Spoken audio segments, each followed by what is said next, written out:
Good morning students. போன கிளாஸில் நம்ம செகண்ட் யூனிட்டோட ஆரம்பத்தில் வரக்கூடிய அசம்பிளர்னா என்னன்னு ஏற்கனவே உங்களுக்கு சொல்லியிருக்கேன். It is a translator which converts assembly language program into machine language program அப்படிங்கிறத போன கிளாஸில் பார்த்தோம். அசம்பிளர் யூஸ் பண்ணி ஒரு ப்ரோக்ராம் எக்ஸிக்யூட் ஆகும்போது அதில் என்னென்ன ஸ்டெப்ஸ் எல்லாம் இருக்குது அப்படிங்கிறத பார்த்தோம். அதை பற்றி நான் டீட்டெயிலாக எக்ஸ்பிளைன் பண்ணியிருக்கேன். அதுக்கடுத்து ஸ்ட்ரக்சர் ஆஃப் அசம்பிளி லாங்குவேஜ் பற்றி பார்த்து முடிச்சுட்டு இப்போ நம்ம அடுத்ததாக பார்க்க போகிறது அசம்பிளர் டைரக்டிவ்ஸ். இப்போ நம்ம அசம்பிளர் டைரக்டிவ்ஸ்னால் என்னன்னு பார்க்கலாம். ஓகேவா? அசம்பிளர் டைரக்டிவ்ஸ் அப்படின்னா என்ன அப்படின்னு பார்க்கலாம். இப்போ அசம்பிளர் அப்படிங்கிறது உங்களுக்கு தெரியும், அதுதான் இங்கே போட்டிருக்காங்க பாருங்கள். Assembler is basically a translator software. நான் முதலே சொன்னேன்னா அசம்பிளருங்கிறது ஒரு சாஃப்ட்வேர் தான். அது என்ன செய்யுது? It translates the assembly language program into machine language program. Assembly language என்ன பண்ணுது? அது வந்து மிஷின் லாங்குவேஜாக மாற்றுது. ஓகே, ஸோ அதுதான் வந்து அசம்பிளருடைய வேலை. இங்கே கொடுத்துருக்காங்க அந்த டயக்ராமில் பாருங்கள். அசம்பிளர் இந்த இருக்குல்ல, அசம்பிளர். நம்ம என்ன அசம்பிளர் யூஸ் பண்ணுறோம்? 8051 அசம்பிளர் ASM 51. சரியா? இந்த அசம்பிளர் என்ன செய்யுது? ஒரு அசம்பிளி லாங்குவேஜ் ப்ரோக்ராமை உள்ளே வாங்கிட்டு அதை என்னவா கன்வெர்ட் பண்ணுது? மிஷின் லாங்குவேஜ் ப்ரோக்ராமாக கன்வெர்ட் பண்ணுது. ஸோ நம்ம என்ன வந்து தியரியில் பார்த்தோமோ அதை வந்து டயக்ராம் மூலமாக இல்லஸ்ட்ரேட் பண்ணியிருக்காங்க. ஒரு அசம்பிளரானது அசம்பிளி லாங்குவேஜ் ப்ரோக்ராமை மிஷின் லாங்குவேஜ் ப்ரோக்ராமாக கன்வெர்ட் பண்ணுது அப்படிங்கிறத கொடுத்துருக்காங்க. ஓகே, அப்போது சரி, அசம்பிளர் நம்ம ஏற்கனவே பார்த்தது தான். இந்த அசம்பிளர் டைரக்டிவ்ஸ்னால் என்ன? அசம்பிளர் டைரக்டிவ்ஸ்னால் என்ன பண்ண? Assembler directive contains some instructions which are not executable by the microcontroller. அதாவது அசம்பிளர் டைரக்டிவ் அப்படிங்கிறது சில இன்ஸ்ட்ரக்ஷன்களை கொண்டிருக்கும். அந்த இன்ஸ்ட்ரக்ஷன்ஸ் ஆனது மைக்ரோ கண்ட்ரோலரால் எக்ஸிக்யூட் செய்யப்படாதவை, செய்ய முடியாதவை. சரியா? அசம்பிளர் டைரக்டிவ்ஸ் அப்படின்னா என்னென்னா அதில் சம் இன்ஸ்ட்ரக்ஷன்ஸ் இருக்கும், சில இன்ஸ்ட்ரக்ஷன்ஸ்களே வச்சுருக்கும் தனியாக. அது நம்ம படித்தோம்ல, அந்த 5 இன்ஸ்ட்ரக்ஷன்ஸ் கிடையாது, அஞ்சு டைப் ஆஃப் இன்ஸ்ட்ரக்ஷன்ஸ் கிடையாது. அது போக தனிப்பட்ட முறையில் சில இன்ஸ்ட்ரக்ஷன்ஸ் இருக்கும். அது எல்லாம் வந்து மைக்ரோ கண்ட்ரோலரால் எக்ஸிக்யூட் செய்ய முடியாத இன்ஸ்ட்ரக்ஷன்ஸ்.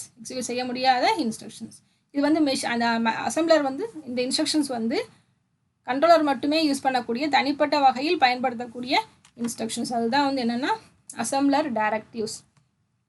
இதை எதுக்கு யூஸ் பண்ணுறாங்க அப்படின்னா, அசம்பிளர் டைரக்டிவ்ஸ் எதுக்கு யூஸ் பண்ணுறாங்கன்னா, இதை வந்து சில சிம்பிள்ஸை டிஃபைன் பண்ண, used to define symbols, reserve memory ஸ்பேசஸை வந்து குறிப்பிடுறதுக்கு, அடுத்து ப்ரோக்ராம் மெமரியில் வேல்யூஸை ஸ்டோர் பண்ணுறதுக்கு, சேவ் பண்ணுறதுக்கு, and set the current segment location counter. So location கவுண்டரை வந்து செட் பண்ணுறதுக்கு, தென் எண்ட் ஆஃப் சோர்ஸ் ஃபைலை இண்டிகேட் பண்ணுறதுக்கு, ஐடென்டிஃபை பண்ணுறதுக்கு. ஸோ இதெல்லாம் வந்து அசம்பிளர் டைரக்டிவ்ஸோட வேலைகள். இந்த அசம்பிளர் டைரக்டிவ்கள் குறியீடுகளை ஏற்படுத்த, மெமரி ஸ்பேஸ்களை முன்பதிவு செய்ய, ப்ரோக்ராம் மெமரிகளை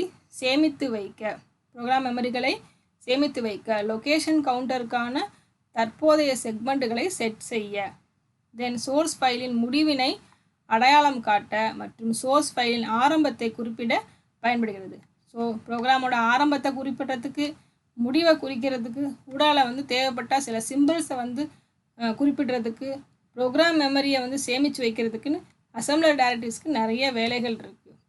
சரியா? அடுத்து நம்ம ஏற்கனவே வந்து 5 டைப்ஸ் ஆஃப் இன்ஸ்ட்ரக்ஷன்ஸ் படிச்சிருக்கோம். அது தனிப்பட்டது. இந்த அசம்பிளர் டைரக்டிவ்ஸுங்கிறது வேறு. ஸோ சில அசம்பிளர் டைரக்டிவ்ஸ் எக்ஸாம்பிளுக்கு ஒரு 10 இது கொடுத்துருக்காங்க. அதை மட்டும் நம்ம ஒவ்வொன்றா பார்க்கலாம் என்னென்னு சொல்லிட்டு. ஓகே, ஃபஸ்ட்டு அசம்பிளர் டைரக்டிவ்ஸ் வந்து ORG. ஃபஸ்ட்டு அசம்பிளர் டைரக்டிவ் என்னதுப்பா? ORG. ORGனா என்னன்னு சொன்னால் ஆரிஜின். ORGனா என்னது? ஆரிஜினாலே உங்களுக்கு தெரியும். ஆரிஜின் அப்படிங்கிற வார்த்தை எதை குறிக்கும்? ஆரம்பம். ஆரிஜினா என்னது? ஆரம்பம், துவக்கம். கொடுத்துருக்காங்க பாருங்கள். ORG XXXX 4 எக்ஸ் போட்டிருக்காங்க. என்ன நம்பராக, என்ன அட்ரஸாக வேணால் இருக்கலாம். பக்கத்தில் ஹெச்ன்னு கொடுத்துருக்காங்க. ஹெச்னா ஹெக்ஸா. ஸோ ஒரு அட்ரஸை வந்து ஹெக்ஸா அட்ரஸை வந்து குறிப்பிடுறாங்க. Originate the following code starting at address XXXXH. அதாவது இந்த அட்ரஸில் வந்து ஸ்டார்ட் ஆகுது அப்படிங்கிறத குறிப்பிடுறாங்க. இந்த அட்ரஸில் தான் ஸ்டார்ட் ஆகுது அப்படிங்கிறத குறிக்கிறதுக்கு தான் இந்த ORG அப்படிங்கிற வார்த்தையை பயன்படுத்துகிறாங்க. ORG 4100H. இந்த 4100 அப்படிங்கிறதான் ஸ்டார்டிங் அட்ரஸ். ப்ரோக்ராம் வந்து இந்த அட்ரஸ்லேருந்து ஸ்டார்ட் பண்ணுது அப்படிங்கிறத குறிக்கிறது தான் இந்த ஓஆர்ஜி அப்படிங்கிற வார்த்தை. ஸோ இந்த ஓஆர்ஜி அப்படிங்கிறது ஒரு அசெம்பிளர் டைரக்டிவ், ப்ரோக்ராமோட ஆரம்பத்தை குறிக்கக்கூடியது. ரைட். அடுத்தது ஈக்வேட், இக்யூயூ சுருக்கமாக எப்படி கொடுத்துருக்காங்க, இக்யூயூன்னு கொடுத்துருக்காங்க.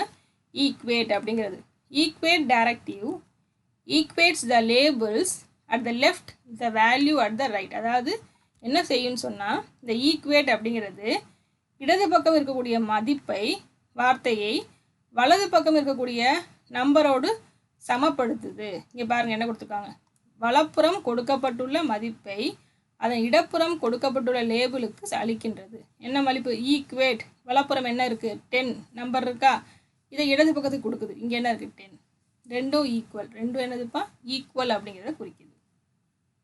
Label or symbol 10 is equated to the number 10. Equal அப்படிங்கிற இந்த டைரக்டிவ்க்கு பக்கத்தில் லெஃப்டில் என்ன இருக்குது, ரைட்டில் என்ன இருக்குது, ரெண்டுமே ஈக்குவல், ரெண்டுமே ஈக்குவல் அப்படிங்கிறத குறிக்குது. இதுதான் நம்மளோட ரெண்டாவது அசெம்பிளர் டைரக்டிவ், ஈக்குவேட் அப்படிங்கிறது. Okay, right. அடுத்தது டிஃபைன் பைட். டிஃபைன் பைட், டிபினா என்னது, டிஃபைன் பைட். ஓகேவா. DB directive places an 8-bit number in one memory location. It is used to place the values in specific memory location. அதாவது இந்த டைரக்டிவ் ஆனது 8-bit கொண்ட ஒரு பைட் டேட்டாவை ஸ்டோர் செய்து வைப்பதற்காக ஒரு மெமரி லொக்கேஷனை முன்பதிவு செய்கிறது. அதாவது பைட் அப்படிங்கிற வார்த்தைக்கு உங்களுக்கு அர்த்தம் தெரியும். பைட்னாலே என்னது 8-bit, பைட்னாலே என்னதுப்பா 8-bit தான் பைட்னு சொல்லுவோம். சரியா. ஒரு 8-bit வேல்யூ இங்கே பாருங்கள், ORG 4100 ஸ்டார்டிங் அட்ரஸ் கொடுத்துட்டாங்க. ORG நம்ம ஏற்கனவே பார்த்தோம் இல்லையா, ORG. டிபினா என்னது, டிஃபைன் பைட். பைட்னா என்னது 8-bit நம்பர். இந்த 45 இது ஒரு 8-bit நம்பரா, 45ங்கிறது ஒரு 8-bit இல்லையா. 4 எப்படி எழுதுவீங்க, 0100. 4னா 5 எப்படி எழுதணும், 0101. ஓகேவா. அப்போ இது 8-bit தானே. இந்த 8-bitஐ வந்து ஒரு மெமரி லொக்கேஷனுக்கு அலோகேட் பண்ணுறாங்க. எங்கே இந்த மெமரி லொக்கேஷன் என்னது 4100 கொடுத்துருக்காங்களா, இங்கே பாரு கொடுத்துருக்காங்க. இட் பிகம்ஸ் என்ன ஆகும், 4100ங்கிற அட்ரஸில் இந்த 45 அப்படிங்கிற இந்த ஹெக்ஸ் இந்த டேட்டா வந்து போய் ஸ்டோர் ஆகும். அதுதான் டிஃபைன் பைட் அப்படிங்கிறது. முதல்ல அட்ரஸை கொடுத்துட்டீங்க, இந்த அட்ரஸுக்கு இந்த 8-bit டேட்டாவை நீங்கள் கொண்டு போகிறீங்க, 8-bit டேட்டாவை கொண்டு போய் சேர்க்குறீங்க. அதுதான் இந்த டிஃபைன் பைட் அப்படிங்கிற இந்த டைரக்டிவ் ஹெல்ப் பண்ணுது. அடுத்தது டிஃபைன் வேர்டு. பைட் பார்த்தோம், இப்போ வேர்டுனா உங்களுக்கு தெரியும் 16-bit நம்பர், 2 பைட்டு சேர்ந்தது ஒரு வேர்டு. ஓகேவா. ஸோ 8-bit நம்ம என்ன பண்ணோம், ஒரு மெமரி லொக்கேஷனில் ஸ்டோர் பண்ணிங்க. 45 4100ங்கிற ஒரு மெமரி அட்ரஸில் ஸ்டோர் பண்ணிங்க. அடுத்து வேர்டு அப்படிங்கிறதுனால இது 16-bit நம்பர், அடுத்தடுத்த 2 லொக்கேஷனில் போய் ஸ்டோர் ஆகும். பாருங்கள், ORG 4100ன்னு கொடுத்துருக்காங்க. இங்கே டிஃபைன் வேர்டுனா 16-bit, அதனால் இங்கே 4 நம்பர் இருக்குது, 3545 கொடுத்துருக்காங்களா. ஸோ இதில் முதல்ல 45 வந்து 4100 35 வந்து முதல்ல 4100 போய் ஸ்டோர் ஆகுது. அடுத்து 45 வந்து 4101 போய் ஸ்டோர் ஆகுது. அடுத்த 2 சக்ஸஸிவ் மெமரி அட்ரஸில் 2 8-bit டேட்டா அடுத்தடுத்து போய் ஸ்டோர் ஆகுது. அதுதான் வந்து என்னதுன்னா டிஃபைன் வேர்டு. இது ஒரு அசெம்பிளர் டைரக்டிவ். அடுத்து டிஃபைன் வேர்டுக்கு அப்புறமா டேட்டா அப்படின்னா என்னது, இந்த டைரக்டிவ் ஆனது சிம்பிளுக்காக நேரடியாக அட்ரஸ் செய்ய தகுந்த இன்டர்னல் டேட்டா மெமரியில் உள்ள ஒரு லொக்கேஷனை ஏற்படுத்துகிறது. இன்டர்னல் டேட்டா மெமரியில் இருக்கக்கூடிய ஒரு அட்ரஸை வந்து டைரெக்டாக இது வந்து ஏற்படுது. இப்போ பாருங்கள், டேட்டான்னு கொடுத்துருக்காங்க, இந்த இடத்துல D0ன்னு கொடுத்துருக்காங்க. டேட்டா D0 இது எதை போய் டிஃபைன் பண்ணுது, PSW ரெஜிஸ்டரை போய் குறிப்பிடுது. டேட்டா D0 இந்த சிம்பிளை பயன்படுத்தி இன்டர்னல் டேட்டா மெமரியில் இருக்கக்கூடிய ஒரு லொக்கேஷன், இங்கே லொக்கேஷனுங்கிறது இங்கே என்னன்னு சொன்னால் PSW ரெஜிஸ்டர் டைரெக்டாக போய் அசைன் பண்ணுது, இல்லைனா டிஃபைன் பண்ணுதுன்னு சொல்லலாம். ஓகே. அடுத்து பஃபரை போய் குறிக்குதுன்னு அர்த்தம். பஃபர் எங்கே இருக்குது, இன்டர்னல் டேட்டாவில் இருக்குது, இங்கே இருக்குது இன்டர்னல் டேட்டா மெமரியில் இருக்குது. அதை போய் இந்த டேட்டா அப்படிங்கிற இந்த சிம்பிளை யூஸ் பண்ணி நம்ம குறிக்கிறோம். இதான் வந்து டேட்டா. அடுத்து ஐடேட்டானா என்னென்னா இன்டைரக்ட்லி அட்ரஸபிள் டேட்டா. ஓகேவா. இங்கே டேட்டாங்கிறது டைரெக்டாக PSW ரெஜிஸ்டர் குறித்தாங்க. இங்கே பாருங்கள், இங்கே பாருங்கள் டேட்டா கொடுத்துருக்காங்க 7E அப்படின்னு ஒரு நம்பரை கொடுத்துருக்காங்க. இந்த இடத்துல ஒரு லேபிள் மாதிரி டோக்கன் எழுதிட்டாங்க. டோக்கனுங்கிறது ஜஸ்ட் ஒரு வேர்டு, ஒரு லேபிள், டேரெக்டாக குறிக்காமல் டோக்கன்னு கொடுத்துட்டாங்க. அடுத்து பாருங்கள் ஐ டேட்டா இன்டேரக்டாக குறிக்கணும். ஐ டேட்டான்னு கொடுத்துட்டு டோக்கன் ப்ளஸ் ஒன், டோக்கனில் என்ன இருக்குது 7E இருக்குது. அப்போ ஐ டேட்டாவில் டோக்கன் ப்ளஸ் ஒன்னா என்னது 7F, 7E ப்ளஸ் 1 7F. அது எதை அசைன் பண்ணுது?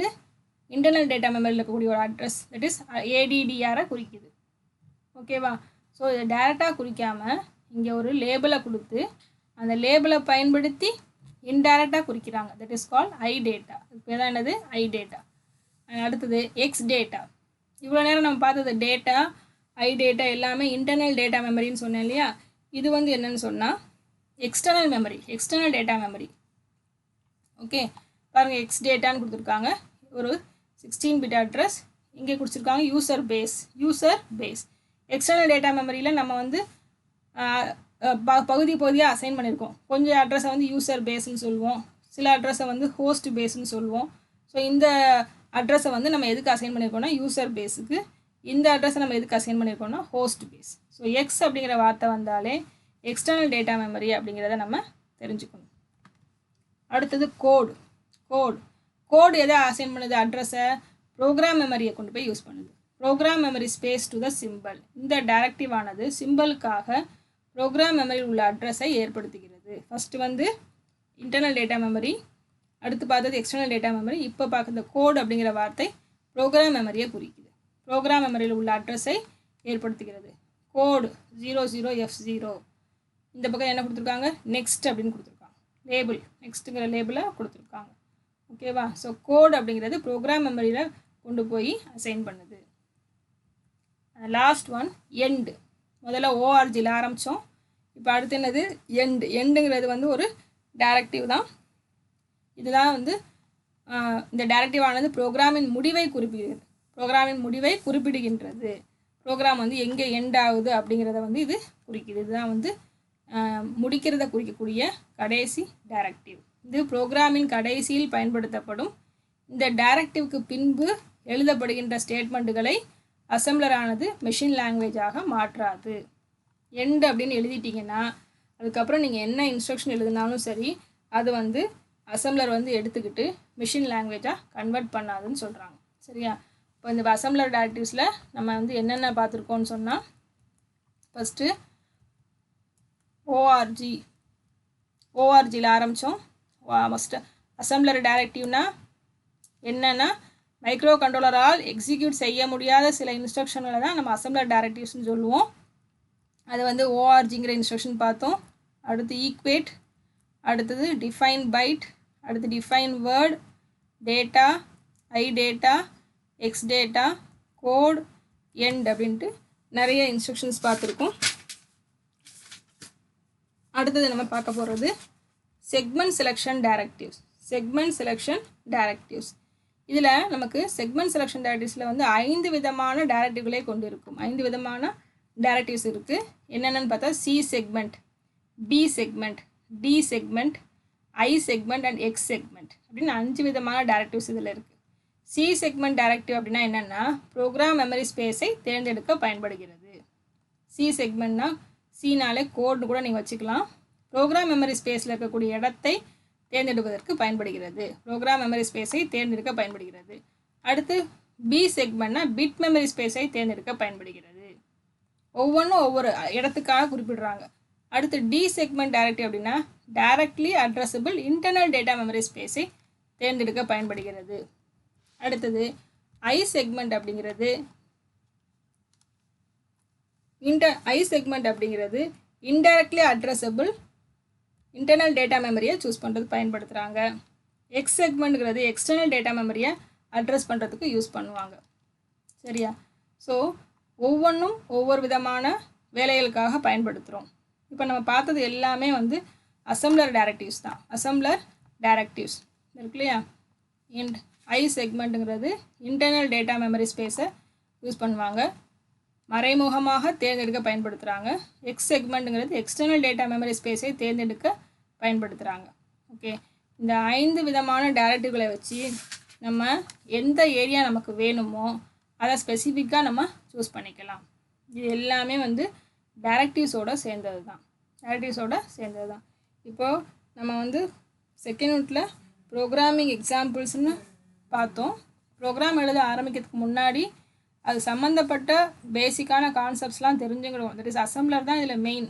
ஸோ அசம்பிளர் பற்றி தெரிஞ்சுக்கணுங்கிறதுக்காண்டி தான் ஆரம்பத்தில் அசம்பிளர்ஸ்னால் என்ன அப்படின்னு பார்த்துட்டு அதில் உள்ள என்னென்ன வேலைகள்லாம் அசம்பிளிங்கில் எக்ஸிக்யூட் ஆகணும் ப்ரோக்ராம் அப்படின்னா அதில் என்னென்ன வேலைகள்லாம் நடக்குது அப்படிங்கிறதுக்காக ஒரு இது பார்த்தோம். ஒரு எடிட்டர் ப்ரோக்ராம்னா என்ன, அசம்பிளர் ப்ரோக்ராம்னா என்ன, லிங்கர்னா என்ன, ஓஹெச்னா என்ன எல்லாம் பார்த்துட்டு அடுத்து structure of the assembly language பார்த்தோம். Structure of the assembly language பார்த்துட்டு அதுக்கப்புறமா அசம்பிளரோடைய டைரக்டிவ்ஸ் என்னென்னலாம் இருக்குது, அசம்பிளர் டைரக்டிவ்ஸ் என்னென்னலாம் இருக்குதுன்னு சொல்லிட்டு டைப்ஸ் ஆஃப் அசம்பிளர் டைரக்டிவ்ஸ் எல்லாமே பார்த்துருக்கோம். சரியா? இதுக்கப்புறமா நம்ம அசம்பிளரோட ஃபியூச்சர்ஸ் என்னென்ன, டைப்ஸ் ஆஃப் அசம்பிளர்ஸ் என்னென்ன அப்படின்னு பார்த்துட்டு அட்ரஸிங் மோட்ஸ்னால் என்ன அப்படின்னு பார்க்கணும்.